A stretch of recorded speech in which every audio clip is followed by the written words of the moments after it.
ولنا صوم قال النبی صلی اللہ علیہ وسلم الدنیا للسلاطین والکافرین والعاقبۃ للمتقین والمساکین قال النبی صلی اللہ علیہ وسلم الدنیا سجن المومن وجنۃ الکافر قال اللہ تبارک و تعالی فی القرآن المجید ان اللہ وملائکتہ یصلون علی النبی یا ایھا الذین آمنوا صلوا علیہ وسلموا تسلیما۔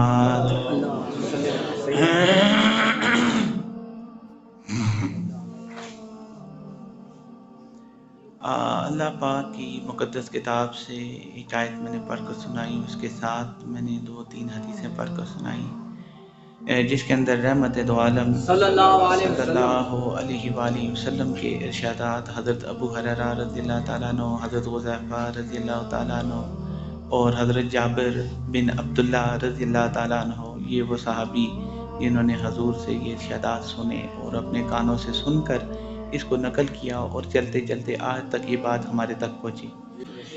یہ جو میں نے اب حدیثیں پڑھی ہیں، ان کی پہلے میں تھوڑی سی اس کا ترجمہ سنا دیتا ہوں، پھر اس کے ساتھ آگے باتیں آتی رہیں گی۔ جو ایک حدیث ہے جس کے اندر حضور نے فرمایا کہ الدنیا سجن المومن و جنت الکافر، حضور نے فرمایا یہ جو دنیا ہے جہاں تم رہ رہے ہو، یہ حضور نے فرمایا دنیا مومن کے لیے قید خانہ ہے، یہ دنیا مومن کے لیے قید خانہ ہے، اور آپ نے فرمایا کہ کافر کے لیے یہ جنت ہے۔ یعنی کہ دنیا کو مومن کے لیے اس کی مثال دی کہ ایسے ہے کہ جیسے ایک آدمی قید میں ہے، قید خانہ جو ہوتا ہے نا، جیل ہوتی ہے، وہاں پر آدمی کچھ اپنی مرضی سے نہیں کر سکتا، اسی طرح حضور نے فرمایا کہ مومن دنیا میں ایک قید کی طرح ہے۔ اچھا، وہ قید سے آزاد کب ہوگا؟ کہا کہ جب اس کے اندر سے روح نکلے گی اور اللہ کی بارگاہ میں جائے گا، اور اگر سرخرو ہو گیا تو وہ آزاد ہو گیا۔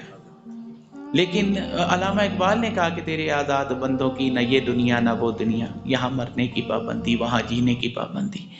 تو مقصد یہ ہے کہ یہاں حضور نے فرمایا کہ مومن کے لیے قید خانہ ہے اور کافر کے لیے جنت ہے۔ اب کافر کو آزادی دی کہ یہاں پر تو کھا پی عیش کر، ہر شے کے لیے اس کو اللہ نے آزادی دے دی کہ دنیا میں تیرے لیے آزادی ہے، لیکن مومن کے لیے آزادی نہیں ہے۔ مومن کے لیے کیا ہے؟ مومن کے لیے پابندی ہے، اللہ اور اس کے رسول کی، اس کے احکامات کی پابندی ہے۔ اگلا جو حکم ہے وہ یہ ہے، الدنیا یوم ولنا صوم، یہ ایک روزہ ہے۔ حضور نے فرمایا دنیا دن ہے، اور اس میں ہم نے اس طرح رہنا ہے کہ جیسا ایک روزہ دار ہے، اس نے روزہ رکھا اور شام کو روزہ افطار کر لیا، بات ختم ہو گئی۔ اسی طرح مومن کو دنیا میں رہنا ہے۔ اگلا جو ارشاد ہے وہ یہ ہے کہ آپ نے فرمایا الدنیا دار من لا دار لہ وما لہ من لا مال لہ ولہا یجمع من لا، فرمایا یہ دنیا الدنیا دار من لا دار، یہ دنیا اس کا گھر ہے جس کا آخرت میں کوئی گھر نہیں، اور وما لہ من لا مال لہ، اور اس میں مال وہ جمع کرے گا جس کا آخرت میں کوئی حصہ، اور فرمایا کہ مال وہ جمع کرے گا جس کے اندر عقل نہیں ہے۔ حضور نے فرمایا مال وہ جمع کرے گا جس کے اندر عقل نہیں ہے۔ اب ہمارا ایک آدمی وہ ہے جس کو ہم عقل مند کہتے ہیں، جو صبح اٹھتا ہے اور شام تک وہ روپیوں میں ہاتھ اس کا منڈا ہوا ہے اور پیسے جمع کر رہا ہے، اور رات دن اس کی ایک کوشش ہے پیسے آئیں پیسے آئیں پیسے آئیں۔ ہم کہتے ہیں یہ بڑا عقل مند ہے، بڑا ذہین ہے، بڑا متقی ہے، بڑا یہ ہے، بڑا ہمیں جو القاب آتے ہیں، لیکن اللہ کے نبی نے کہا یہ احمق ہے، یہ بے وقوف ہے، کیونکہ جو دنیا کو جمع کرے، حضور نے فرمایا اس کے اندر عقل نہیں، کہ اس نے اپنے آخرت کے گھر کو ڈھا دیا۔ اب یہاں پر جو حضور نے بات ہمیں سمجھائی وہ کیا ہے کہ ہم نے دنیا میں رہنا ہے، اور کس طرح رہنا ہے؟ پابند ہو کر۔ کس کا پابند ہو کر؟ شریعت کا پابند ہو کر۔ ہاں، ہر آدمی نا، دیکھیں صبح آدمی اٹھتا ہے پریشان ہو گیا، غم زدہ ہو گیا، اسے پوچھو بھی کیا غم ہے؟ وہ کہتا ہے مجھے دنیا کا غم ہے۔ اچھا، ایک آدمی پریشان ہو گیا، وہ بالکل مایوس ہو گیا، کیا بات ہے؟ پر میرے بچوں کا کیا ہوگا؟ میرے بچے بڑے بھوکے ہیں، میرے بچوں کا یہ حال ہے، وہ ہے، انہوں نے بڑا ہونا ہے، یہ ہونا ہے۔ اچھا، اس سے پوچھو کہ یہ بچوں کی جو تو نے ٹھیکہ اٹھا لیا ہے، یہ تجھے کس نے دیا ہے ٹھیکہ؟ یہ کس نے تمہیں ذمہ داری تکائی کہ بچوں کی جو ہے نا تو اتنی فکر کر کے یہ بچوں کو پیچھے کون دیکھے گا؟ دیکھیں حضور نے فرمایا، امام غزالی رحمۃ اللہ علیہ کہتے ہیں کہ 5 بندے ہیں، حضور نشانی بتاتے ہیں، 5 آدمی ہیں، ان کے پاس بیٹھو، ورنہ کسی کے پاس نہ بیٹھو۔ صحابہ نے فرمایا یا رسول اللہ وہ کون ہے؟ حضور نے وہ 5 نشانیاں بتائیں، وہ حضور نے جانا ان کا بتایا کہ یہ خوبیاں ان کے اندر ہوں تو ان کے پاس بیٹھو۔ اچھا، وہ کیا ہے؟ پہلا حضور نے فرمایا جو تمہیں شک سے نکال کر یقین میں داخل کرے گا، تمہیں شک سے نکالے اور یقین میں داخل کرے، اور تمہیں تکبر سے نکال کر تواضع میں داخل کرے، اور عداوت سے نکال کر ہمدردی میں داخل کرے، ریا سے نکال کر اخلاص میں داخل کرے، اور طمع سے نکال کر زہد میں داخل کرے۔ یہ اگر 5 اس کے اندر خوبیاں ہیں تو اللہ کے نبی نے فرمایا اس کے پاس بیٹھو، وگرنہ نہ بیٹھو۔ اب پہلی بات کیا ہے کہ شک ہے۔ ہمارے پورے پاکستان میں شک ہے، ہر آدمی کو شک ہے کل کیا ہوگا، لیکن اللہ نے فرمایا کل کی تجھے فکر کرنے کی ضرورت نہیں ہے، کل کا محافظ میں ہوں۔ سبحان اللہ۔ ہر آدمی اس شک میں ہے کہ میرے بچوں کا کیا ہوگا۔ اللہ نے فرمایا بچوں کا ٹھیکہ تیرا نہیں ہے، رازق میں ہوں، مالک میں ہوں، تجھے میں نے باپ بنایا، باپ بن کر رہے، تجھے کس نے کہا کہ تو کل کی فکر کر۔ ہر آدمی اسی میں پڑا ہوا ہے، کل کیا ہوگا، کل کیا ہوگا، ہر آدمی شک میں ہے۔ لیکن یقین کیا ہے؟ یقین یہ ہے کہ مجالس الابرار میں ہے کہ ایک وہ عورت ہے، اس کا خامن نکلتا ہے اور تجارت کے لیے، اور پیچھے اس کے محلے میں عورتیں آ کر اس کے پاس بیٹھ جاتی ہیں اور وہ کہتی ہیں بڑا سنا ہے تیرا خامن جو ہے وہ تجارت کے لیے نکل گیا ہے، اب تیرے حالات پیچھے کیسے ہوں گے، تیرے معاملات، کھانا پینا، بچوں کا وہ کیسے ہوگا؟ تو وہ اس عورت کا جواب کیا تھا؟ وہ عورت، اس زمانے کی عورت، وہ کہتی ہے کہ بات یہ ہے کہ میرا خامن گیا ہے، وہ کھانے والا تھا، کھلانے والا یہیں موجود ہے۔ کھانے والا کیا ہے؟ تو نے کیا سمجھا وہ مجھے کھلاتا تھا؟ نہیں، وہ کھاتا تھا۔ کھلانے والا کون ہے؟ وہ اللہ ہے جو موجود ہے۔ اسی وقت سے حضور نبی کریم صلی اللہ علیہ وسلم تشریف فرما تھے اور صحابہ موجود تھے، اور انس بن مالک رضی اللہ تعالیٰ عنہ راوی ہیں اور کہتے ہیں کہ ہم حضور کی محفل میں بیٹھے تھے اور ایک پرندہ آیا اور آ کر جانا اونچے درخت پر آ کر بیٹھ گیا اور اس نے چونچ ماری، پرندے نے نا چونچ ماری درخت پر۔ تو حضور نے صحابہ سے پوچھا بھی تمہیں پتہ ہے یہ کیا کہہ رہا ہے؟ صحابہ کہتے ہیں یا رسول اللہ ہم نہیں جانتے۔ حضور نے فرمایا یہ پرندہ کہہ رہا ہے اے اللہ تو نے مجھے اندھا کیا ہے، اب بھوک لگ گئی ہے، مجھے کھانا بھی دے۔ بھائی جاگ رہے ہو نا؟ دیکھیں پرندے کا عقیدہ سنا۔ ہمارا ایک اندھا باہر کھڑا ہو گیا روڈ میں، وہ بھیک مانگ رہا ہے۔ ہمارا ایک عالم جو ہے نا وہ ممبر پر چڑھ کر واز کر رہا ہے اور کہتا ہے مجھے مال دو۔ ہمارا ایک اور آدمی ہے وہ کہتا ہے ہمیں، لیکن وہ پرندے کا عقیدہ دیکھو جو تو پرند بیٹھا ہے درخت پر اور کیا کہتا ہے اللہ اندھا تو نے کیا، رزق بھی تو دے۔ کیسا کامل عقیدہ ہے۔ اور اس طرح ہزاروں مفتی، ہزارہ حافظ، ہزارہ عالموں پر وہ ایک پرندہ غالب ہے نا۔ دیکھیں ہمارا ایک بچہ ہو گیا، پھر ایک اور ہو گیا، ہم غم میں پڑ گئے یار یہ کیا ہوگا۔ دیکھیں روح البیان میں ہے، تفسیر روح البیان میں ہے کہ یہ جو انسان ہیں یہ اللہ نے بنائے، لیکن انسان جو ہیں یہ جنوں کا 10واں حصہ ہے، اور جن اور انسان مل جائیں تو یہ جو خشکی کے جانور ہیں ان کا 10واں حصہ ہے، یعنی کہ جہاں پر ایک انسان ہے وہاں سمجھو 10 جن موجود ہیں، اور یہ 10 گنا زیادہ ہیں۔ پھر اگر انسان اور جن مل جائیں تو یہ خشکی کے جو جانور ہیں یہ ان سے بھی 10واں گنا ہے۔ پھر اگر وہ مل جائیں تو جتنے پرندے ہیں یہ ان کا 10واں حصہ ہے۔ اگر وہ سارے مل جائیں تو یہ جو سمندری جانور ہیں یہ ان کا 10واں حصہ ہے۔ اگر یہ سارے کے سارے مل جائیں تو جو پہلے یہ زمین پر جو فرشتے پھر رہے ہیں اللہ کے مقرر کردہ ہیں یہ ان کا 10واں حصہ ہے، یعنی کہ وہ اس سے بھی 10 گنا زیادہ ہیں۔ پھر حضور نے فرمایا کہ پہلے آسمان پر جو ہیں وہ ان کا 10واں حصہ ہے، پھر دوسرے پر، پھر تیسرے پر، اس طرح کرتے کرتے 7واں آسمان تک۔ لیکن جو عرش کے گرد فرشتے چکر کاٹ رہے ہیں، طواف کر رہے ہیں، وہ اگر یہ سارے کے سارے مل جائیں تو حضور نے فرمایا یہ ایسا جیسے ایک سمندر میں قطرہ ہے، وہ اتنے زیادہ ہیں۔ اب مجھے بتاؤ کہ وہ جو جتنے پرندے ہیں، وہ جن ہیں، وہ سب 10 گنا زیادہ ہیں، انہیں رزق کون دے رہا ہے؟ اللہ۔ ان کا مالک کون ہے؟ ان کا خالق کون ہے؟ بھئی ان کی مدد کون کر رہا ہے؟ وہ تو پرندہ کہہ رہا ہے کہ اللہ میں اندھا ہوں مجھے یہاں رزق دے دے۔ تو پھر جو ہے نا کیا ہوا سنیے گا، پھر کیا ہوا؟ حضور نے فرمایا یہ بات کی، یہ بات ختم ہوئی، اتنے میں ایک مکڑی آئی اور اس کے منہ کے اندر چلی گئی۔ پرندے کے منہ کے اندر مکڑی، وہ کس نے بھیجی؟ بھئی وہ پرندہ ہے، اندھا ہے، اور مکڑی منہ کے اندر چلی گئی اور پرندہ کھا لیتا ہے، کھانے کے بعد پھر چونچ مارتا ہے۔ حضور فرماتے ہیں تمہیں پتہ ہے اس نے کیا کہا؟ صحابہ کہتے ہیں یا رسول اللہ اللہ اس کا رسول بہتر جانتا ہے۔ حضور نے فرمایا اس نے کہا کہ اللہ تو نے مجھے اندھا کیا اور رزق بھی بچا دیا، میں تیرا شکریہ ادا کرتا ہوں۔ عقیدہ ہے بس اس پرندے کا۔ اور ہمارا عقیدہ یہ ہے ہمارے بچوں کا کیا ہوگا؟ بس تجھے اللہ نے باپ بنایا، باپ بن کر رہے، بچے کا مالک نہ بن، بچے کا خدا نہ بن۔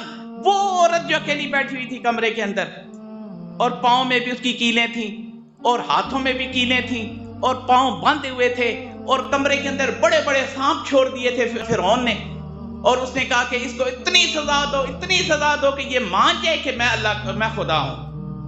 لیکن وہ عورت اکیلی تھی، اکیلی عورت. پتہ ہے نا اللہ کو اس سے غرض نہیں ہے کہ کوئی عالم ہو، کوئی بہت بڑا حافظ ہو، کوئی بہت بڑا قاری ہو، کوئی بہت بڑا مفتی ہو، کوئی بہت بڑا کوئی فاضل ہو. اللہ کو اس سے مطلب ہے کہ دل صاف ہو، پائے گندگی کے ڈھیر میں بیٹھا ہو، پر میری رحمت کی بارش وہاں برس پڑے گی. عورت ہے، اکیلی بیٹھی ہے اور کمرے میں بڑے بڑے سانپ ہیں. تو وہ جو ہے نا وہ آتا ہے بادشاہ فرعون، وہ جب اندر آتا ہے آ کر دیکھتا ہے عورت کو، اور یہ عورت جو ہے نا ہاتھ میں کیلیں اور پاؤں میں بھی کیلیں اور اندر بڑے بڑے سانپ. تو وہ دیکھ کر حیران ہو گیا، وہ جو فرعون تھا وہ دیکھ کر حیران ہو گیا کہ وہ جو عورت ہے جس کو اس نے باندھا ہوا ہے اور سزائیں دے رہا ہے وہ مسکرا رہی ہے، وہ مسکرا رہی ہے. فرعون حیران ہو گیا، کہتا بھئی تجھے تکلیف نہیں ہو رہی؟ تو پاگل ہے؟ تجھے کیا شوق ہے؟ تجھے کیا مسئلہ ہے کہ میں اتنی تکلیفیں دے رہا ہوں، تیرے آنکھوں سے آنسو ہی نہیں نکل رہا؟ تو وہ عورت کہتی ہے جس کا نام آسیہ تھا، اور رحمت دو عالم صلی اللہ علیہ وسلم فرماتے ہیں میں معراج کی رات میں گیا تو میں نے دیکھا وہاں میری بیویاں موجود ہیں، ان کے اندر آسیہ بھی موجود ہے. تو حضور نے فرمایا جبریل یہ کیا ہے؟ جبریل کہتے ہیں حضور یہ دنیا میں اس کی بیوی تھی، لیکن جانا یہ جنت میں آپ کی بیوی ہے. تاجدار ختم نبوت، تاجدار ختم نبوت، آستانہ الفاظ محمدیہ. اب وہ عورت کہتی ہے مجھے کچھ درد رہتا ہے، مجھے کچھ سوز رہتا ہے. وہ عورت کہتی ہے دیکھا اتنی تکلیفوں کے بعد بھی کوئی حق کی بات کرنا یہ جہاد اکبر ہے. مجھے کچھ درد رہتا ہے، مجھے کچھ سوز رہتا ہے. اے فرعون تیرا دعویٰ خدائی کا اور پھر تو جھوٹ کہتا ہے. اور کہتے ہیں کہ سچا ہے خدا میرا، وہ سچی بات کہتا ہے، اسی کا ڈر ہے مجھ کو، اسی کا خوف رہتا ہے. مجھے تیرا خوف ہے؟ نہیں، مجھے اس کا خوف ہے جس کے ہاتھ میں ساری کائنات کی بادشاہت ہے، اور جو اکیلا ہے، وحدہ لا شریک ہے، جو تنہا ہے. اور حضور نبی کریم علیہ السلام جا رہے ہیں اور عبداللہ بن عباس بیٹھے ہوئے ہیں سواری کے اوپر، اور حضور بھی ساتھ ہیں. اور حضور کہتے ہیں یاد رکھ میرے بھتیجے ایک بات میں تجھے بتا رہا ہوں کہ اگر پوری دنیا مل جائے اور تیری مخالفت کرے تو لیکن اللہ نہ چاہے تو تیرا ایک بال بھی نہیں بگاڑ سکتی. حضور یہ نصیحت کر رہے ہیں اے عبداللہ بن عباس یاد رکھنا اللہ کے حکم کے بغیر ایک پتا بھی نہیں ہل سکتا، تو تیری جانا کوئی بھی ایک بال بھی نہیں بگاڑ سکتا جب تک اللہ کا حکم. یہ وہ بات سمجھا رہے ہیں اور یہ ہمارا عقیدہ ہے، یہ ہمارا یقین ہے. ہمارے بچوں کا کیا ہوگا؟ وہاں پر یاد ہے جب عمر بن عبدالعزیز جا رہے تھے، آخری وقت قریب تھا، اور کسی نے کہا کہ حضرت آپ نے اپنے بچوں کے لیے کیا چھوڑا ہے؟ عمر بن عبدالعزیز خلیفۃ المسلمین، آپ نے اپنے بچوں کے لیے کیا چھوڑا ہے؟ تو عمر بن عبدالعزیز کہتے ہیں اگر میرے بچے ہوئے نا فرما بردار، تو فرما برداروں کو اللہ کافی ہے. اللہ نے قرآن میں کہا الیس اللہ بکاف عبدہ، میں اپنے بندے کو اکیلا کافی ہوں. اور اللہ نے کہا کہ ان الذین یبلغون رسالۃ اللہ ویخشونہ ولا یخشون احدا الا اللہ وکفی باللہ حسیبا. اللہ نے کہا میرا جو حق پرست بندہ ہے، دلیر بندہ ہے، حق گوئی کرنے والا ہے، اللہ نے فرمایا اسے میں اکیلا کافی ہوں. اور اللہ نے کہا کہ الیس اللہ بکاف عبدہ، میں اپنے بندے کو اکیلا. اچھا کہاں کافی ہوں اللہ؟ وہ کہاں کافی ہے؟ اللہ نے فرمایا جنگل ہو، بازار ہو، کوئی مقام ہو، عرش ہو، فرش ہو، جہاں بھی ہو، اللہ نے فرمایا میں کافی ہوں. اور حضرت علی کرم اللہ وجہ کہتے ہیں ایک رزق وہ ہے جس کے پیچھے تم لگے ہوئے ہو، رات دن تلاش کرتے ہو کہ رزق ملے، اور ایک رزق وہ ہے جو تمہارے پیچھے لگا ہوا ہے. حضرت علی کہتے ہیں جو تمہارے پیچھے لگا ہوا ہے اگر تم جا کر آسمان کے برجوں میں بھی چھپ جاؤ نا تو اللہ وہاں وہ رزق پہنچا کر رہے گا. اور جس کے پیچھے تم دوڑ رہے ہو، اللہ حضرت علی فرماتا ہے ذلیل ہو جاؤ گے، خوار ہو جاؤ گے، لیکن تمہارے ہاتھ نہیں آئے گا، ہاتھ وہ آئے گا جو تمہارے مقدر میں ہے. اور رحمت دو عالم صلی اللہ علیہ وسلم نے فرمایا النصیب یصیب ولو کان تحت الجبلین. حضور نے فرمایا کہ جو چیز تمہارے نصیب میں ہے اگر دو پہاڑوں کے نیچے بھی اللہ تم تک پہنچا کر رہے گا، اور جو تمہارے نصیب میں نہیں ہے وہ حضور نے فرمایا اگر تمہارے دو ہونٹوں کے درمیان بھی ہے تو پھر بھی تم کھا نہیں سکو گے، وہ گر جائے گی، الٹی آ جائے گی اور مسئلے ہو جائیں گے، لیکن وہ تمہارے اندر جا نہیں سکے گی.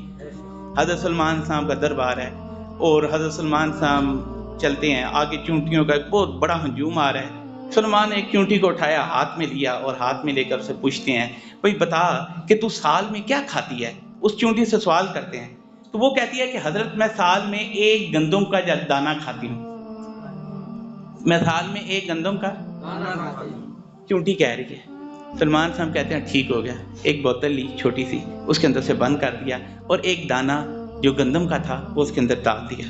اب سلمان سال گزر گیا, سال کے بعد وہ شیشی کھولی تو وہ چونٹی نے آدھا دانہ کھایا, آدھا باقی ہے. سلمان حیران ہو گیا, وہ تو نے جھوٹ بولا ہے, تو نے کہا میں پورا دانہ کھاتی ہوں. وہ کہتی ہے نہیں حضرت میں نے سچ بولا ہے, جھوٹ نہیں بولا. لیکن مسئلہ ایک اور ہے. کہتا ہے وہ کیا ہے؟ بھائی چونٹی کی بات سنیں, چونٹی کا عقیدہ دیکھیں, چونٹی کا یقین دیکھیں, اور پھر ہمارے ملاؤں کا یقین دیکھیں. ایک آنا علامہ اقبال نے, خدا کرے تجھے تیرے مقام سے آگاہ, نہ زندگی نہ محبت نہ معرفت نہ نگاہ, اور گلا تو گھونٹ دیا اہل مدرسہ نے تیرا, کہاں سے آئی صدا لا الہ الا اللہ. بھئی بات یہ ہے, ہمارے جو پیشوا ہیں, ہمارے عالم ہیں, ہمارے دل کا نور ہیں, ان کا ابھی تک یہ یقین نہیں ہوا کہ سامنے بیٹھنے والے کا عقیدہ مضبوط کرے, اور ہر آدمی کو شک میں ڈال دیا کہ تیری اولاد کا کیا ہوگا. اسی لیے کہا بلے شاہ نے کہ چڑھتے سورج ڈھلدے ویکھے اور بجھدے دیوے بلدے ویکھے, ہیرے دا کوئی مل نہ تارے کھوٹے سکے چلدے ویکھے. اور کہتے ہیں کہ جنا جنہ دا جگتے کوئی نہ ہی, اور بولیا او پتر بھی پلدے ویکھے. تے لوکی کہندے دال نہیں گلدی, میں تے پتھر گلدے ویکھے. تے جنہ قدر نہ کیتی یار دی, ہاتھ خالی او ملدے ویکھے. کہتے ہیں کہ تو کہتا ہے کہ نہیں, کہتے ہیں میں نے انہیں پلتا ہوا دیکھا جن کا جگ میں کوئی ہے ہی نہیں, اللہ نے بنا کر اپنا محبوب بنا لیا. سارا عرب ایک طرف, کملی والا ایک طرف. اور کیا کہا کہ وہ جنا شنبے کا دن تھا, سحر کا اجالا, وہ مکے میں پیدا ہوا کملی والا, وہ نبیوں میں رحمت لقب پانے والا, مرادیں. اچھا نبی ہے, یتیم ہے, اکیلا ہے, لیکن سب کی مرادیں پوری کرنے والا ہے. واہ اللہ تیری کیا شان ہے, یتیموں کو پیغمبر بنا دیا, جسے چاہے تو اسے جو عطا کر دے. اب وہ چونٹی کہتی ہے حضرت بات یہ ہے, میں نے آدھا دانہ کھا لیا, آدھا چھوڑ دیا. پہلے بھروسہ مجھے اللہ پر تھا, پہلے بھروسہ مجھے اللہ پر, اور مجھے یقین تھا کہ اگلے سال اللہ مجھے ایک اور دانہ دے دے گا. اور اب بھروسہ آ گیا مخلوق پر, تو مخلوق تو بھی میری طرح مخلوق ہے, مجھے ڈر لگا کہیں بھول نہ جائے, اس لیے میں نے اگلے سال کے لیے بچا لیا. چونٹی نے ایک ایسی بات کی کہ قیامت تک کے لیے وہ بات ایک مثال بن کر رہے گی. بات ایسی ہونی چاہیے جو تھوڑی ہو لیکن مدلل ہو اور آدمی کے دل میں جائے. حضرت ایوب علیہ السلام ہے نا, اللہ کے پیغمبر ہیں, حضرت ایوب نام ہے, اور ان کا دربار تھا, ایوب علیہ السلام کا دربار تھا. اور ہر روز ان کا دربار جو تھا نا, ان کا اپنا جو ایک خانقاہ تھی, اپنا جو ایوب کا ایک بیٹھک تھی, وہاں پر ان کے 30,000 گھوڑے ہوا کرتے تھے, اور 40,000 اونٹ, اور 50,000 گائیں وغیرہ, اور 1,60,000 بکریاں, اور 6 ان کی بیویاں تھیں, اور 6 ان کی لڑکیاں تھیں, اور 12 ان کے لڑکے تھے, اور 30,000 ان کی لونڈیاں اور غلام تھے جو ان کی خدمت کرنے والے تھے. یہ کس نے عطا کیا؟ وہ اللہ حاج ہے یہ نہیں, وہ یہاں مسجد میں, خانقاہ میں, بازار میں, آستانے میں, تو کسی اور مستانے میں, کسی اور ویرانے میں, ہر جگہ وہ اللہ ہے نا, وہ ہماری شارک سے زیادہ قریب ہے. تو پھر ہمیں یہ کیوں ارجت برجت کیا کہ ہمارے بچوں کا کیا ہوگا؟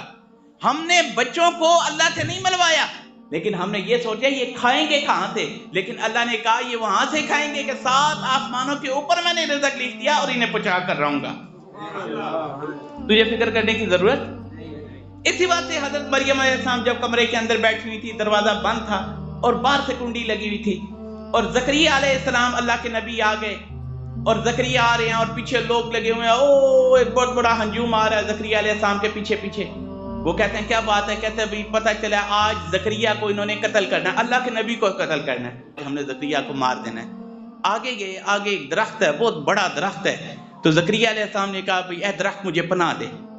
اچھا درخت کو کہا ہے مجھے پناہ دے, اور درخت چیرا گیا, خود بخود چیرا گیا. زکریا اندر چلے گیا, درخت بند ہو گیا. کیوں بھئی یہ معجزہ ہے کہ نہیں؟ بہت بڑی شان ہے نا, لیکن اللہ کی شان اس سے بھی بڑی ہے. زکریا اندر چلے گئے, وہ درخت بند ہو گیا. اب پیچھے وہ آ گئے, انہوں نے کہا کہاں ہے زکریا؟ تو شیطان آ گیا انسانی صورت میں, اور سے کہا یہ زکریا کو ڈھونڈ رہے ہو؟ انہوں نے کہا ہاں زکریا کو ڈھونڈ رہے ہیں. انہوں نے کہا یہ درخت کے اندر, شیطان نے کہا اس درخت کے اندر ہے. بڑی بات تھی, مان لیتے. اور کہ بھئی اتنی بڑا معجزہ کہ اللہ نے درخت کو چیر کر زکریا کو اندر پناہ دے دی, یہ بہت بڑی شان تھی. لیکن انہوں نے کیا کیا؟ انہوں نے آرا لیا اور درخت کو کاٹ دیا اور درخت کے 2 ٹکڑے ہو گئے، اندر زکریا بھی شہید ہو گئے۔ اب کیا ہوا؟ اللہ نے فرمایا بات کیا ہے، اصل بات سمجھانی ہے، وہ کیا ہے؟ اللہ نے فرمایا بات یہ ہے، زکریا نے جا کر کہا اے درخت مجھے پناہ دے۔ اللہ نے کہا اگر زکریا یہ کہتے نا کہ اے اللہ تو مجھے پناہ دے، تو اللہ نے فرمایا پھر یہ کچھ نہیں کر سکتے تھے۔ اسے پناہ مانگی، درخت سے مل گئی، لیکن بعد میں شہید بھی ہو گئے۔ اگر میرے سے مانگتے مت تک کے لیے کہ اللہ نے فرمایا مخلوق مخلوق ہے، خالق خالق ہے، خالق کی رسی پکڑو پھر کامیاب ہوگے، اگر مخلوق کی رسی پکڑو گے اللہ نے فرمایا ذلیل و خوار ہو جاؤ گے۔ اب زکریا اندر آتے ہیں، دروازہ کھولتے ہیں اور اندر دیکھتے ہیں ایک چھوٹی سی بچی بیٹھی ہے، 13 سال عمر ہے اور نام مریم ہے، اور اس کے سامنے رنگ رنگ کے پھل پڑے ہیں، بے موسمی پھل پڑے ہوئے ہیں کمرے کے اندر۔ زکریا حیران ہو گئے، کہتے ہیں بھئی یہ پھل ہیں، قال یا مریم، اے مریم یہ پھل تمہارے سامنے ہیں، یہ کہاں سے آئے ہیں؟ تو حضرت زکریا کا عقیدہ اور پھر اس بچی کا عقیدہ، ان دونوں کو سننا، پھر اپنے دل کے اندر نور پیدا کرنا۔ زکریا کہتی ہے، کہتے کہاں سے آئے؟ تو مریم کہتی ہیں قالت ہوا من عند اللہ، یہ سب اللہ کی طرف سے آئے۔ سبحان اللہ۔ انہیں یہ نہیں کہا پتہ نہیں کہاں سے آئے، یہ ہے وہ، انہیں قالت ہوا من عند اللہ، یہ سب اللہ کی طرف سے آئے ہیں۔ اور ان اللہ یرزق من یشاء بغیر حساب، اے زکریا میری بات سنیں، اللہ تعالیٰ نے جسا مجھے رزق دیا، قیامت تک اپنے بندوں میں سے جسے چاہے اسا رزق دے دے۔ یہ وہ نصیحت کر رہی ہے، ایک بچی سمجھا رہی ہے کہ اللہ یہاں رزق دے سکتا ہے، اللہ وہاں بھی دے سکتا ہے، اور اللہ ہر چیز پر۔ صحابہ نے فرمایا یا رسول اللہ یہ بڑا احمق کون ہے، چھوٹا کون ہے؟ حضور نے فرمایا چھوٹا احمق وہ ہے کہ جس کے پاس دنیا آئے اور وہ خوش ہو جائے، چھوٹا احمق وہ ہے جس کے پاس دنیا آئے اور خوش ہو جائے، اور آپ نے فرمایا بڑا احمق وہ ہے کہ جس سے مال چلا جائے اور غم زدہ ہو جائے۔ دنیا آئے تو خوشیاں نہ، اور چلی جائے تو غم کرنا ہے دین کا، غم کرنا ہے سنت کا، غم کرنا ہے کملی والے کا کہ ہم کملی والے سے دور ہو رہے ہیں۔ وہ کہا علامہ اقبال نے، نہ کوئی عروج دے نہ زوال دے، مجھے بس اتنا کمال دے، مجھے اپنی راہ میں ڈال دے کہ زمانہ میری مثال دے، تیری رحمتوں کا نزول ہو، مجھے محبتوں کا صلہ ملے، مجھے مال و زر کی ہوس نہیں، مجھے بس رزق حلال دے۔ مجھے اس چیز سے کوئی غرض نہیں ہے کہ میں بڑا مالدار بن جاؤں، رئیس بن جاؤں، اور کہا کہ نہ تخت و تاج میں نہ لشکر و سپاہ میں ہے جو بات مرد کلندر کی بارگاہ میں ہے۔ جہاں تم پوری دنیا میں چلے جاؤ، لیکن جب مرد کلندر کی بارگاہ میں ہو وہاں رنگ کچھ اور ہوگا۔ اور اسی کی تشریح بلے شاہ رحمۃ اللہ علیہ کرتے ہیں اور کہتے ہیں کہ ملا چھٹ دے جھگڑے جنت دے، جن یاد نے ویڑے بڑھ گئی ہے، سانو لوڑ نہ رہ گئی ہوراں دی، سڑی اکھ مرشد نہ لڑ گئی ہے۔ وہ کہتے ہیں کہ جو آدمی جس نے مرشد کا دامن پکڑ لیا اسے کیا غرض ہے جنت کی۔ اور حضرت بلال آتے ہیں حضور کے پاس بیٹھ جاتے ہیں، جو میں بات کو کر رہا ہوں یہ بلے شاہ قرآن کی تشریح کر رہے ہیں، اور تمہیں کیا پتا بلے شاہ کون تھے، ان کا اصل رنگ کیا تھا، اور وہ آدمی کیا جانے جو گستاخ بے ادب روڈا ہے، اس کی جانے کہ اللہ کا ولی کیا ہے۔ یہ تو وہ جانے گا جس کے قلب کے اندر نور ہوگا، اور وہ نور ہوگا جو اول ما خلق من نوری، سب سے پہلے نور کملی والے کا اللہ نے بنایا، اور اس کو بنا کر اللہ نے ہر مومن کی آنکھ میں رکھ دیا۔ اب جو عاشق نبی ہے وہ کملی والے کے نور سے دیکھے گا، اور حضور نے فرمایا کہ مومن کے نور کے فراست سے بچو، یہ اللہ کے نور سے دیکھتا ہے۔ بلے شاہ نے تشریح کی، وضاحت کی، اور وہاں بلال آ کر حضور کے سامنے بیٹھے ہیں 2 زانو ہو کر اور ادب کے ساتھ، اور کہتے ہیں حضور میں نے سنا آپ معراج کی رات میں گئے اور وہاں آپ نے میری بڑی کم قیمت لگائی۔ حضور نے فرمایا بلال وہ کیسے؟ کہتے ہیں یا رسول اللہ آپ معراج کی رات میں گئے اور وہاں آپ نے جا کر یہ کہا کہ جس جنت کے دروازے سے حضور گزرے، ہر جنت سے یہ آواز آ رہی تھی کہ اے اللہ کے نبی ہمیں فخر ہے کہ آپ کا غلام بلال ہمارے اندر آئے گا۔ بلال، بلال کون ہو تو؟ بلال کتنا تیرے پاس مال ہے، مال و متال ہے، دولت ہے، جائیدادیں ہیں؟ بلال کہتے ہیں کچھ بھی نہیں ہے، خانہ بدوش ہوں لیکن دل میں عشق نبی ہے۔ تاجدار ختم نبوت، تاجدار ختم نبوت، آستانہ الفتح ممدیہ، آستانہ الفتح ممدیہ۔ بلال کہتے ہیں یا رسول اللہ میں آیا ہوں آپ کے سامنے، اور میں اس لیے آیا ہوں کہ آپ نے یہ قیمت لگائی، اور میں یہ کہتا ہوں کہ حضور ایک دیدار آپ کا کر لوں اور ہزاروں جنتیں آپ پر قربان کر دوں۔ یہ بلال کا عشق تھا۔ پھر یہی مقام تھا کہ جب حضور فتح مکہ کر آئے، مکے کے اندر داخل ہوئے، اور حضرت بلال آئے اور حضور نے کہا چلو بلال اب کعبے کی چھت پر چل اور اذان دے، پتہ چلے کہ بلال کی شان کیا ہے، وہ اس کی شان کیا ہے جو کملی والے کا غلام ہو گیا ہے، اور اس کی ذلت کیا ہے جو نبی کے در سے دور ہو گیا ہے۔ حضور یہ فرماتے ہیں، ابھی دیکھو میری بات سنو، کہ آدمی صبح اٹھتا ہے اور اس حال میں صبح کرتا ہے کہ میرے پاس دنیا آئے یا نہ آئے، وہ صبح اس حال میں کرتا ہے کہ میرے پاس دنیا آئے یا نہ آئے، یہ بات کی بات ہے۔ تو حضور نے فرمایا اللہ تعالیٰ اسے 3 بیماریاں لگاتا ہے۔ نمبر پہلی بات، ایسی الجھن ایسی فکر میں مبتلا کرتا ہے جس سے کبھی نہیں نکل سکتا، اور ایسی الجھن میں مبتلا کرتا ہے جس سے کبھی فرصت نہیں ملتی، اور ایسی محتاجی میں مبتلا کرتا ہے کہ کبھی وہ غنی نہیں ہو سکتا، ہمیشہ محتاج ہی رہتا ہے۔ اب یہ اس آدمی نے صبح ارادہ کیا دنیا آئے یا نہ آئے، لیکن حضور فرماتے ہیں سنو میری بات، میں تمہیں بتاتا ہوں، ایک ہے بدبخت۔ حضور نے فرمایا میں بتاتا ہوں بدبخت کون ہے، اس کی 4 نشانیاں ہیں۔ صحابہ نے فرمایا یا رسول اللہ وہ کیا ہیں؟ حضور نے فرمایا بدبخت کی 4 نشانیاں کیا ہیں؟ صحابہ نے فرمایا، حضور نے فرمایا پہلی نشانی یہ ہے اس کی آنکھ خشک ہو جائے گی، اسے رونا کیا بات ہے، ہم نے ہزارہ حدیثیں بیان کی، کسی کا آنسو نہیں نکلا، کیا بات ہے، ہم نماز پڑھتے رہے، ہم نماز پڑھ کر نکل گئے، ہمارا ایک آنسو نہیں نکلا، کیا بات ہے، رمضان جا رہا ہے ہمیں رونا نہیں آیا۔ لیکن اب سنیے، رحمت دو عالم صلی اللہ علیہ وسلم فرماتے ہیں جب مومن کا ایک آنسو نکلتا ہے اللہ کی رضا کی خاطر، ایک اللہ کے خوف میں، تو وہ ایک آنسو اللہ لے اور پوری جہنم میں وہ ایک آنسو پھینک دے تو ساری جہنم اس آنسو سے بھگ جائے کہ اتنی طاقتور وہ مومن کا آنسو ہے۔ ایک آنسو نکلے لیکن نہیں نکلتا، ہمارا نہیں نکلتا، ہمارا اس وقت نکلتا ہے جب ہمارا بچہ مر جاتا ہے، ہمارا اس وقت نکلتا ہے جب 50,000 ہمارے سے لے کر بھاگ جاتا ہے، ہمارا اس وقت آنسو نکلتا ہے جب ہماری گاڑی چوری ہو جاتی ہے، آدمی کو ہلچل مچ جاتی ہے اور افراتفری مر جاتی ہے، کوئی ادھر دوڑتا ہے پاگلوں کی طرح، کوئی ادھر دوڑتا ہے پاگلوں کی طرح، لیکن اللہ نے کہا کہ یہ باتیں میں اس لیے کر رہا ہوں کہ تم میری یاد سے غافل ہو۔ 4 علامتیں بتائیے تنگ دل آدمی کی، بدبخت کی۔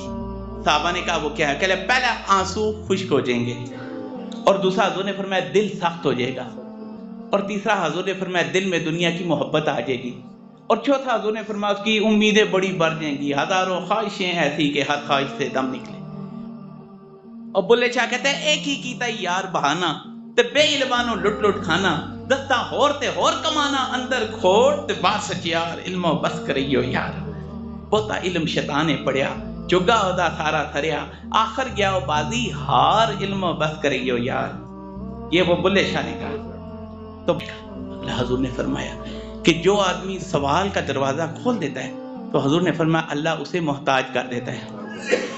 مانگنا ہے ہم نے کس سے مانگنا ہے؟ جو دینے والا ہو۔ اللہ نے کہا، حضور نے فرمایا اللہ دینے والا ہے، حضور نے فرمایا اللہ دینے والا ہے اور محمد بانٹنے والا ہے، اور اسی کی تشریح اللہ کہتے کون دیتا ہے دینے کو منہ چاہیے، دینے والا ہے سچا۔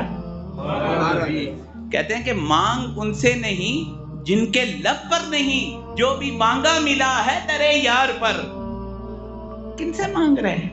تو جا کملی والے کے در پر جا، اور اللہ نے کہا وَلَوْ أَنَّهُمْ إِذْ ظَلَمُوا أَنفُسَهُمْ جَاءُوكَ فَاسْتَغْفِرُوا اللَّهَ وَاسْتَغْفَرَ لَهُمُ الرَّسُولُ لَوَجَدُوا اللَّهَ تَوَّابًا رَحِيمًا۔ اے میرے محبوب جو تیرے در پر آ جائے اور تو معاف کر دے تو میں نے بھی معاف کر دیا ہے، اس کا سہارا لینے کی ضرورت ہے، اور جہل پیروں سے بچ کر کسی حق پرست کا خادم ہونے کی ضرورت ہے۔ اللہ پاک عمل کرنے کی توفیق دے، ہمارے پہلے گناہ معاف فرمائے۔